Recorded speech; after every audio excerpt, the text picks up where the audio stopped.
Deuteronomy chapter 15. At the end of every 7 years, thou shalt make a release. And this is the manner of the release. Every creditor that lendeth aught unto his neighbor shall release it. He shall not exact it of his neighbor or of his brother, because it is called the Lord's release. Of a foreigner thou mayest exact it again, but that which is thine with thy brother thine hand shall release. Save when there shall be no poor among you, for the Lord shall greatly bless thee in the land which the Lord thy God giveth thee for an inheritance to possess it.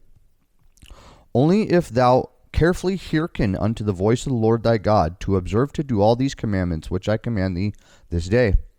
For the Lord thy God blesseth thee, as he promised thee, and thou shalt lend unto many nations, but thou shalt not borrow, and thou shalt reign over many nations, but they shall not reign over thee. If there be among you a poor man of one of thy brethren, with any of thy gates in thy land which the Lord thy God giveth thee, thou shalt not harden thine heart, nor shut thine hand from thy poor brother, but thou shalt open thine hand wide unto them, and shalt surely lend him sufficient for his need, in that which he wanteth. Beware that there be not a thought in thy wicked heart, saying, the 7th year, the year of release, is at hand, and thine eye be evil against thy poor brother, and thou givest him not, and he cry unto the Lord against thee, and it be a sin unto thee.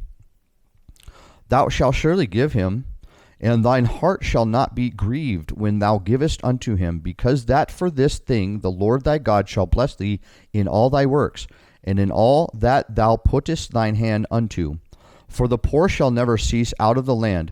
Therefore I command thee, saying, thou shalt open thine hand wide unto thy brother, to thy poor, and to thy needy in the land.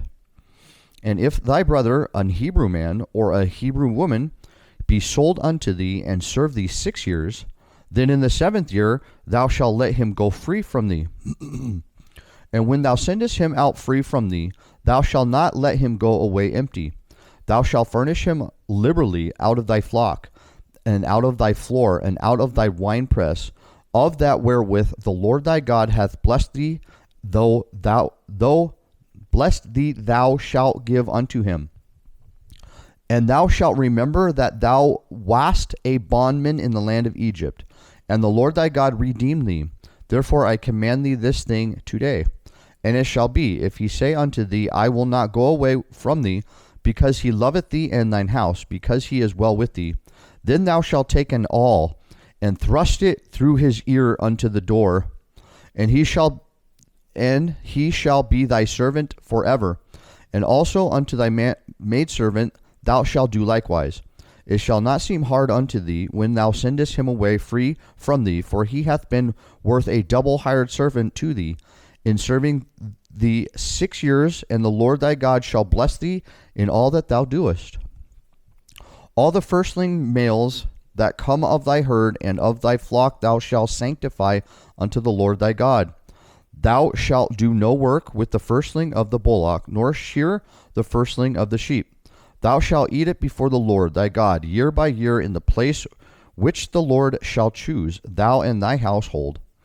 And if there be any blemish therein, as if it be lame or blind, or have any ill blemish, thou shalt not sacrifice it unto the Lord thy God. Thou shalt eat it within thy gates. The unclean and the clean person shall eat it alike, as the roebuck and as the hart. Only thou shalt not eat the blood thereof. Thou shalt pour it upon the ground as water.